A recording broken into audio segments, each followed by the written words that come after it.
LSU and Alabama meet in a top 20 SEC showdown. The recruiting battles to keep an eye on under the lights in Tuscaloosa. 24/7 Sports was the first to break the news of Brian Ferentz firing. Our David Eickholt joins us with what's next for the Hawkeyes on the recruiting trail. And a new edition of Smokescreen, our resident GM Smoke Dixon is breaking down the tape for one of the top quarterbacks in the 2025 cycle. All this and more coming up now on the College Football Recruiting Show.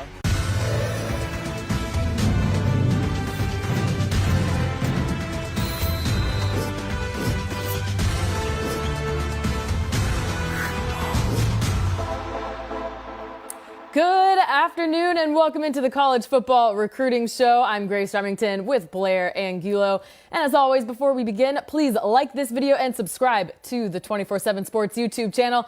Now let's start with the day's headlines. The top prospect in the 2025 class, David Sanders Jr., has scheduled 4 visits for the month of November. The 5-star offensive tackle will visit South Carolina, Florida State, Tennessee, and Michigan. Blair, how do you think these visits will sway his decision? Grace, with how early recruits commit to schools in this era, the fall game visits are more important than ever. Experiences on Saturdays pave the way for official visits in the spring and summer, so these initial impressions are going to be huge for David Sanders and others as they go through this process. Top 10 defensive lineman in the 2024 class, Dominic McKinley, has set a visit to Texas A&M on November 11th against Mississippi State. He committed to the Aggies on September 1st, but that hasn't stopped other schools from pursuing his interest. Blair, how do you feel about his relationship with the Aggies? It's a strong relationship for sure, and he's only 2 months removed from his commitment to A&M, but Texas, LSU, Oklahoma, Ohio State, other schools, they're all reportedly making a push to get the 5-star on campus. The Aggies, of course, are hoping that their relationship is unbreakable. And IMG Academy's Jordan Seaton is headed back to Boulder on an official visit for the Oregon State-Colorado game. This comes after his unofficial visit in mid-September. Blair, how do you like the Buffs' chances with the top 5 offensive tackle? I'm cautious, especially with the likes of Bama, Florida, Ohio State, and Oregon all firmly in the battle. Coach Prime has some heavy competition, but the need for Colorado along the offensive line gives them an easy sell. Alabama and LSU meet in a top 20 showdown in Tuscaloosa this weekend, part of the triple header you can watch on CBS. Now, not only are they competing for the SEC West, they're also competing on the recruiting trail. Here's a look at their 2024 class rankings. Bama 5th in the nation with an average player rating of 92.2, and LSU ranking 10th with an average rating of 90.1. So let's welcome in the experts on these teams, Brett Greenberg of Bama 24/7 and Sonny Shipp of Go 24/7. Guys, you cannot ask for a better environment than Bryant-Denny at night with that light show against one of their biggest rivals. So, Brett, tell us who is on Bama's visitor list this weekend.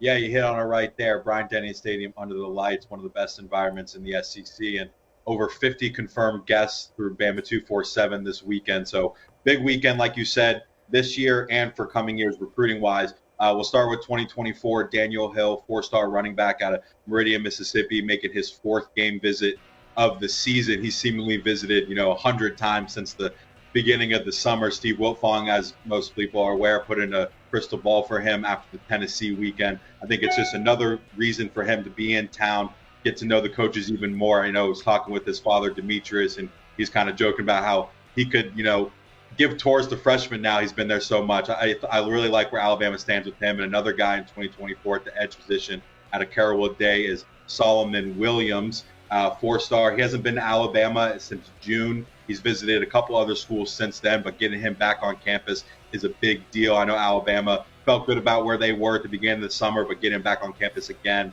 to see what kind of impression it can make on him is a great thing. And then another guy in 2024, Elias Williams, 4-star, committed to Missouri in September. That's going to be an official visit for him in Tuscaloosa. Big recruit down there, just as far as official visits goes, and just with the class being number 5 in the country and only 2 defensive linemen committed in Jeremiah Beeman and Isaiah Faga, getting him on campus and trying to beef up that D-line in the trenches is always a big thing for Alabama. And then turn into the 2025 class, top number 1 corner Naeem Offord out of Birmingham, Alabama. His high school teammate Jeremiah Beeman is committed there. He's a guy that's going to probably get to choose wherever he wants to go to school, but getting him on campus this fall is a good thing. Like Blair was talking about, maybe set up an official visit in the spring or the summer. Another guy to watch carefully is 2025 Micah DeBose, 5-star offensive tackle, been committed to Georgia since January. This will be actually his third game visit of the season. Was talked with him a couple weeks ago, and he seems to be very high on Alabama. Grew up in Alabama, fan, grew up watching them, loves Coach Eric Wofford. So that's a guy that to watch carefully in the next couple weeks. Another guy is 2025 5-star Caleb Williams, making his second trip down in 3 weeks. Most guys, you look at it and have Ryan Williams and Jamie French committed as 2 5-stars as well. But Caleb Cunningham's first to tell you and tell me that he's welcoming the challenge, so to speak. He wants to maybe team up with those guys. He loves Julian Sand. He loves, the opportunity to match up with those other 2 guys and get back to those wide receivers you've been seeing in Alabama the last couple of years. A lot of recruits will be keeping an eye on this massive matchup on Saturday. And Sonny, LSU heads into this game with 26 commitments so far in the 2024 class. It's a really good group for Brian Kelly and his staff. But who are some names to keep an eye on with about 8 weeks to go until the early signing period? Yeah, well, in past years, we've seen heard enough of the LSU-Alabama recruiting battles. For this class, Texas A&M has kind of taken the place of Alabama in those rivalries, and that's where you see LSU trying to finish up. They're really trying to get into that Texas A&M class. Obviously, Draylon Miller decommitting, getting back on the open market. He's a huge target going forward. 5-star athlete Terry Bussey, another big priority for LSU. He visited for the Auburn game. Gabe Relaford, a big defensive end out of Evangel and Shreveport, another Texas A&M commit. So that's the familiar ring when you look at guys that LSU would love to close with in this class. It's got a lot of Aggie feel to it. Brett, I'll ask the same thing to you on the Alabama side. Nick Saban has 20 commits in this 2024 class so far. That includes 2 5-stars and 11 4-stars. Who might he be looking to add here? Yeah, aforementioned Daniel Hill, I think, is a big priority for them. Just with you look at not having a running back committed. I know they had a good class last year, but they always try to fill every position. And certainly at the offensive line, having 3 interior offensive linemen committed in Casey Poe, William Sanders, and Joseph Ionata. I think Jordan Seaton, like Blair was hitting on earlier, Alabama's in a good spot with him. He's visited in June, was a surprise visit for the Texas weekend. Not entirely sure if he's going to get back down there. I think the Alabama staff would love to get him. He's probably priority number 1. Another guy is William Eccles, who's out of Houston, Mississippi, 4-star D lineman, Ole Miss commit. Got an offer about 2-3 weeks ago, was in for the 3rd Saturday in October. Loved his visit. I anticipate him being back in Tuscaloosa soon. But overall, I think Alabama's trying to just kind of beef up that defensive line, offensive line, and get some more guys in the trenches. You know how SEC play is. If you're an LSU fan, and obviously there's some viewers that are probably interested in what Sonny's about to say here, but you love flipping the page over to the 2025 commitment list and seeing 5-star wide receiver Daquarian Moore from Duncanville, Texas, already committed. So, Sonny, when you think about the future of this recruiting group and what Brian Kelly is trying to build, how do you see him shaping things up in 2025 as well? Well, he's the leader of the group right now, and obviously they would love to find someone who can throw the ball to him. Bryce Underwood right there at the top of the list. LSU trying to go into Michigan and take him from right out of basically in Ann Arbor's backyard. And then a recruiting battle that LSU and Alabama is going to have in 2025 is George MacIntyre, the 5-star quarterback out of Tennessee. So finding someone to get the ball to Daquarian Moore and those playmakers is obviously going to be of utmost priority. And whenever you have those 2 5-stars that most feel that LSU is in the top 2, top 3, 4, it's a good place to start. Quick reminder to the viewer, please like this video and subscribe to 24/7 Sports on YouTube if you haven't done so already. Brett, I'll end with you here. Most teams would be happy to be ranked in the top 5 with their recruiting class, but it's all relative, I suppose, when you're Alabama, and the standard has been at the top for so many years. Their number 5 ranking is the lowest since 2018. So how worried should fans be, and how can Bama boost its ranking before signing day? Yeah, number 5, like you said, is pretty good. But at Alabama, having top-ranked class each of the last 2 years, it's the standard and has been ever since Nick Saban took over. But yeah, sitting at 20 commits, and a lot of those guys I mentioned earlier, I think Alabama's in a good spot for. I don't know if you're going to see maybe a 26, 28 player class. Maybe it's a 24 to 26 player class. But Alabama fans, I think you're fine. I think, talking with some people and around the industry and recruits also, Alabama kind of has that luxury of maybe taking a little bit longer than other schools to evaluate. And you've seen a couple offers being handed out recently, and Jay-Sean Ross, a 4-star edge, he'll be back in Tuscaloosa as well. So overall, I don't think there's too much to worry about there. And we still got a long time from, a little bit relative time to early signing day. And if you remember last year, Caden Proctor was an Iowa commit forever and flipped him kind of at the last hour. So I don't think there's too much to worry about if you're an Alabama fan. Okay, Brett, I lied. I'm not letting you go just yet because we have a question from the live chat. Andrew, you just mentioned this guy. How has Caden Proctor panned out this year, and would Jordan Seaton be stuck behind him for at least a year? Yeah, I think, Caden Proctor came in with very high expectations, being the 5-star and then come in and start in the SEC. I think you just saw how grueling and physical the SEC is. You can't just because you're a 5-star top-ranked tackle, you can't come in and be successful right away. And you saw, Nick Saban kind of mixing him in and out with Elijah Pritchett the last couple of weeks. But, during the Tennessee game, he started the whole game at left tackle, played extremely better. You see him continuing to improve. I like where he's at. And, I don't know if Jordan Seaton would have to sit behind him. Jordan Seaton played a lot of interior as well. He was originally listed as an interior offensive lineman, and with J.C. Langston, heading to the draft, maybe he can fill in that right tackle position. All right, great stuff. Thanks, Andrew, for the viewer question. And Brett and Sonny, thank you for your insight. For more of their work, be sure to check out Go 24/7 and Bama 24/7 for the latest Crimson Tide and LSU Tigers football and recruiting news all year long. Brian Ferentz will not return as Iowa's OC in 2024. 24/7 Sports first reported this news on Sunday, and the program later confirmed it. Iowa's offense has been among the worst in the nation for the past 3 seasons. This year, ranking 118th nationally in scoring with just over 19 points a game, and dead last nationally in offensive yardage with 232 yards a game.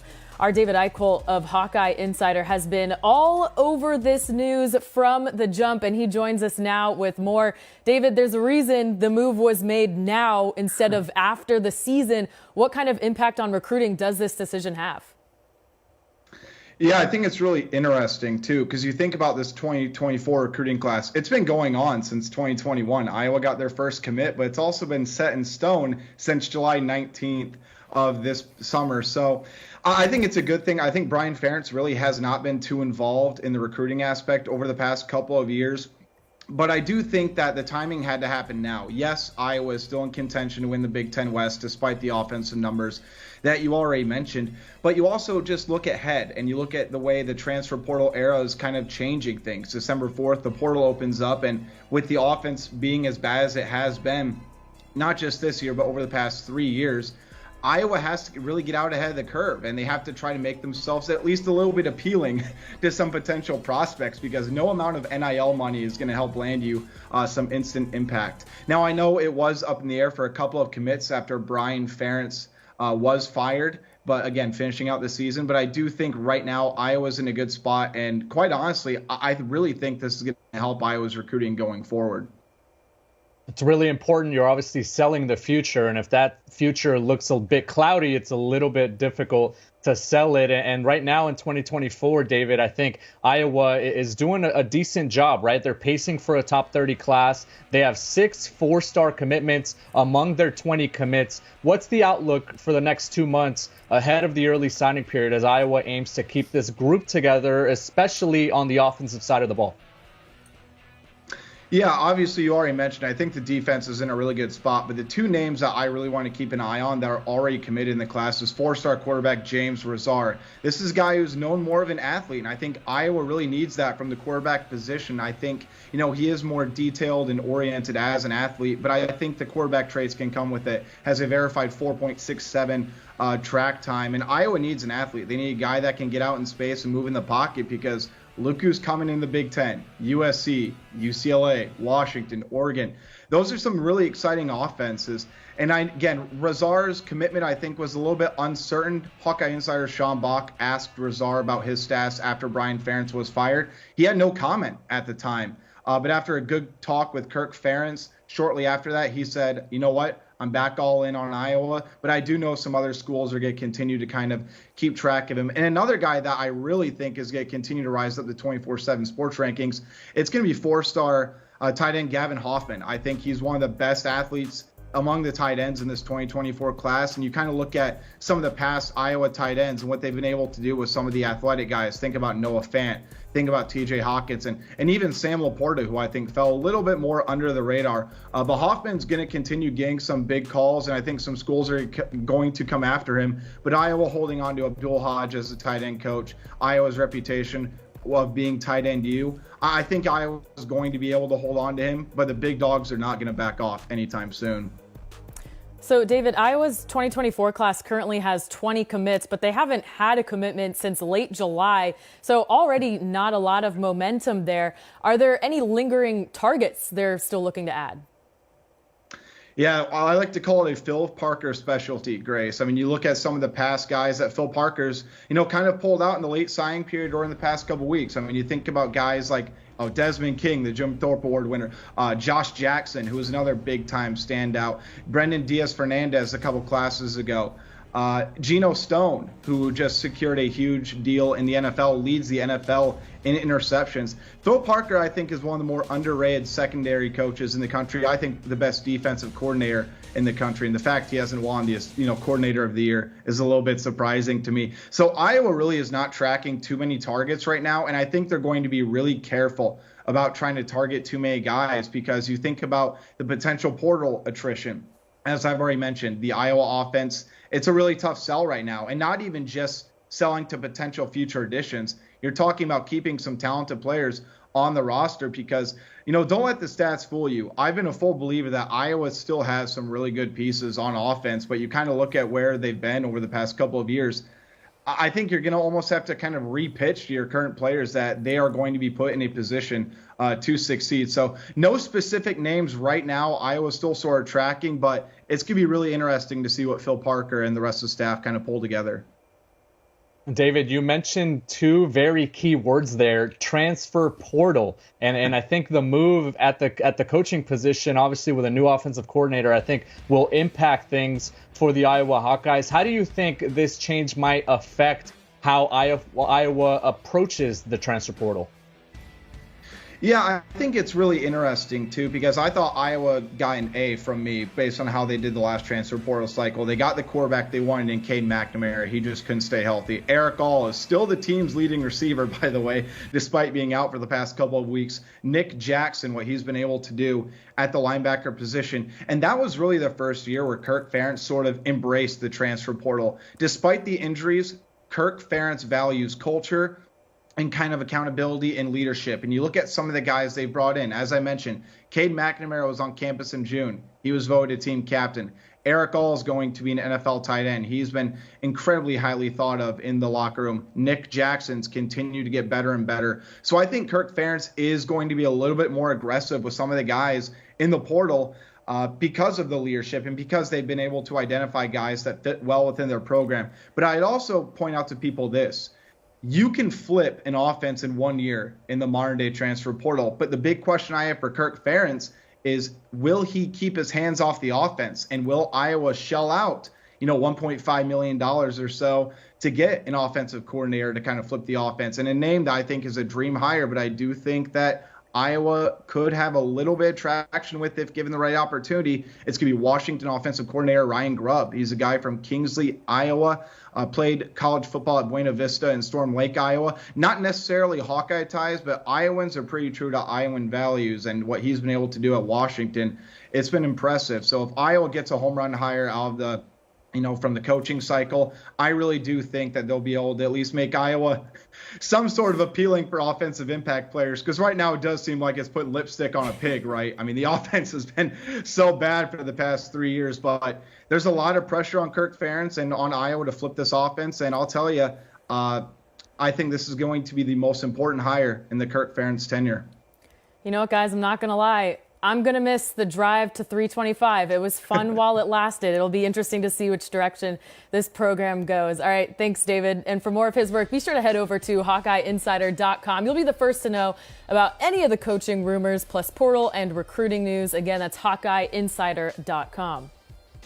Brentwood Academy's George MacIntyre is one of the most coveted prospects in the 2025 class. 24/7 Sports rates the quarterback as the top recruit in Tennessee and the nation's number 11 prospect overall. He's holding offers from coast to coast and has narrowed down his list to a final 10. Those schools are Alabama, Auburn, Florida State, FIU, Georgia, LSU, Michigan, Oregon, Tennessee, and UCLA. Our Smoke Dixon has the tape breakdown in his newly named Smokescreen. George MacIntyre, one of the dynamic playmakers in the 2025 recruiting class, with the ability to play within the confine of the pocket, be able to throw with anticipation, placement, and timing, but also when the pocket is broken down, he can play 1 versus 11 and create plays on his own. First plays we get into, 3-by-1. That means we have 1, 2, 3 receivers with a receiver off to his left, and also the running back offset to his right. As you look at it, the structure of the defense is now 1 high. When it's a 1 high defense, we know we got cover 1, which is man-to-man, which each defender would have a receiver, or cover 3, where this defender has a third of the field, this defender has a third of the field, and this corner has a third of the field with underneath players in the curl flat, curl hook, and curl flat. Now, this play is now ran. You're going to see George, ball is snapped, be able to set his right foot in the ground. Understand this is a free access play because, again, he's a deep third defender. This defender is inside of the hash. He has a strong enough arm to get it outside and throw it in a dot with placement and timing outside of the pocket, which is now a 35-yard pass. As we get to the second play, 2-by-2 formation. 2 receivers to his right, 2 receivers to his left, and an offset defender to the quarterback's left. Same structure of 1 high, some form of a cover 3 or man-to-man. Now let's get to the eyes of the defenders. As he works the pocket, he understands that his first read is to his right.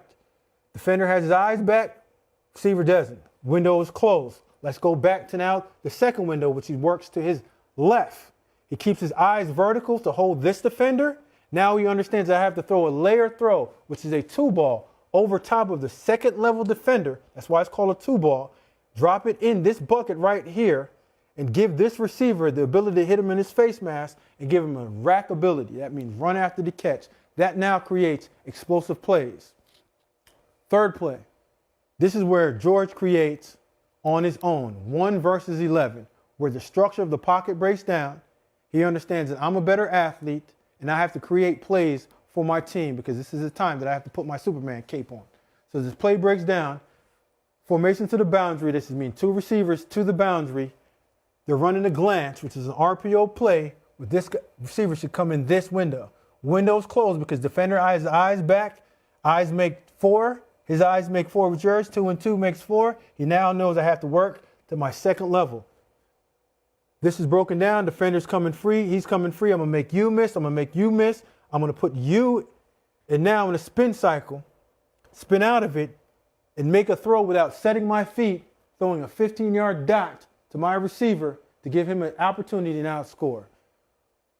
George MacIntyre shows you the ability to make all the throws with anticipation, timing, and touch. And when the play breaks down, I have enough sauce and enough juice in me to now create on my own to allow my team to win. That was so cool. Thank you, Smoke. And for more recruiting news across the nation, crystal ball predictions, and the latest on your favorite team, subscribe to 247sports.com. Let's get into some viewer questions now. Thank you to everyone who is watching live and sending in those questions. Blair, we are starting with that blockbuster matchup in the Pac-12. A top 20 meeting between USC and Washington. Obviously, this has all types of conference and playoff implications, but Tyler C. is asking, how important is this game in terms of recruiting?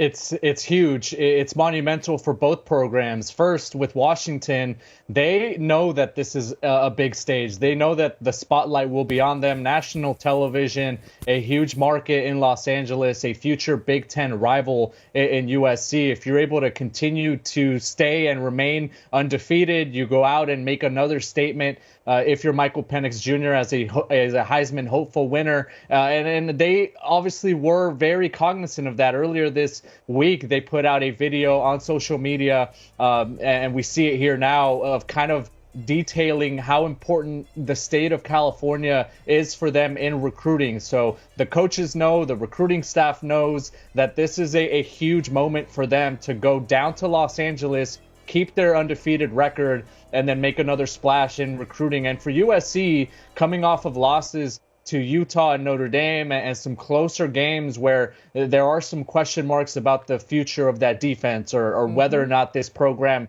can take that next step, it's a huge moment for them as well. They're going to have a big crowd, a homecoming crowd in Los Angeles, and they would like nothing more than to send the Huskies back to Seattle with a loss on their record. And you know, this is I think this is the weekends where recruiting victories are definitely made. Yeah, let's not forget, USC is still in it for the Pac-12 race. I love how UW is calling them Cali Dogs. That's really cool. Big Ten schedules dropped today. Our question from Grant B for you, Blair. If you were a recruit, which 3 games would you put on your visit list? That's a great question, and you know, I know the Big Ten schedule was just released. I'm gonna scan through it here right now, and in September, if I'm a recruit, I'm looking at it as the entertainment value, right? I want atmosphere, I want the vibes, I want to have a good time. Yep. USC at Michigan, September 21 in the Big House. That's going to be huge. In October, you have Ohio State at Oregon. Yes. That's a big matchup, probably college football implications. And then in November 9th, I'm circling Washington at Penn State, a potential whiteout game there as well. Oh, those are some good ones, Blair. A good mix between the old and new Big Ten.